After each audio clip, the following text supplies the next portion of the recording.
I'm going to be talking about zinc polycarboxylate. It was invented in 1968 by Smith. Zinc polycarboxylate was the first cement to chemically bond to the tooth surface. They have been used for final cementation of indirect restorations, and it is also still used in dentistry today as long-term temporary cement, and has been used for a final cementation of indirect restorations as well. Some properties of zinc polycarboxylate is the pH of liquid is 1.7 and is neutralized by adding powder, which makes the pH higher than zinc phosphate cement. It is a non-irritant to the pulp because of its large size of polyacrylic acid molecules that limit the diffusion through dentinal tubules. It is also highly compatible to the pulp, similar to zinc oxide eugenol cement. The working time is about 2.5 minutes and the setting time is about 6 to 9 minutes.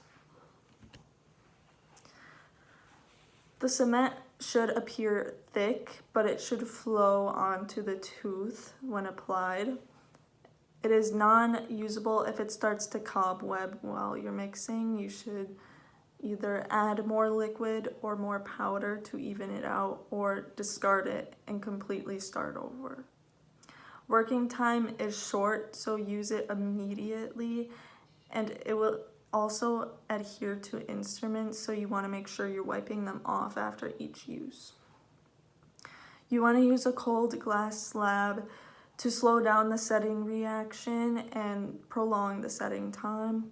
It can cause the polyacrylic acid to thicken, increasing the viscosity, making it a little more difficult to mix.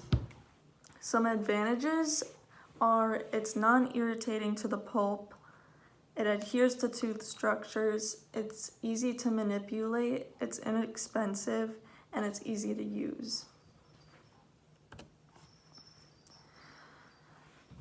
Zinc polycarboxylate can be used in fusing and direct metal restorations to tooth structures like metal crowns and metal ceramic crowns because it has excellent compressive strength and a good film thickness.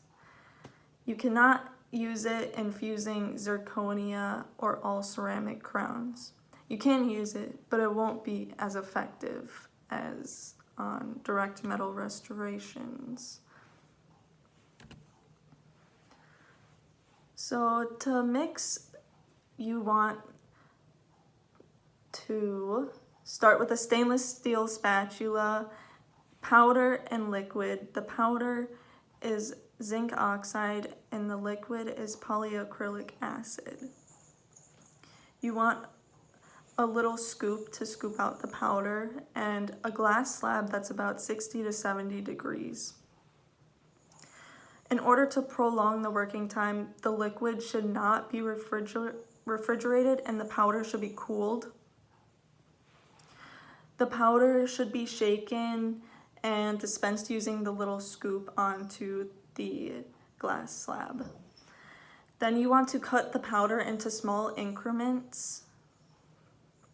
The liquid should be dispensed just before mixing the powder because it will start to set. The powder to liquid ratio is 1.5 parts of powder to 1 part of liquid by weight. Here is a picture of the powder cut into little increments, so you can see that. You want to immediately start mixing with the stainless steel spatula and incorporate half of the powder in motions using a small area of the glass. So you want to keep adding small increments of the powder using the same mixing motions And you want it to have a glossy consistency, like kind of shiny.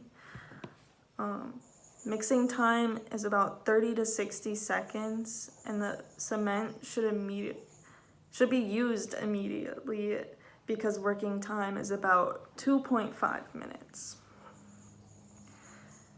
It is no longer usable if it loses its luster, or like I said before, if it becomes cobwebby while you're mixing it.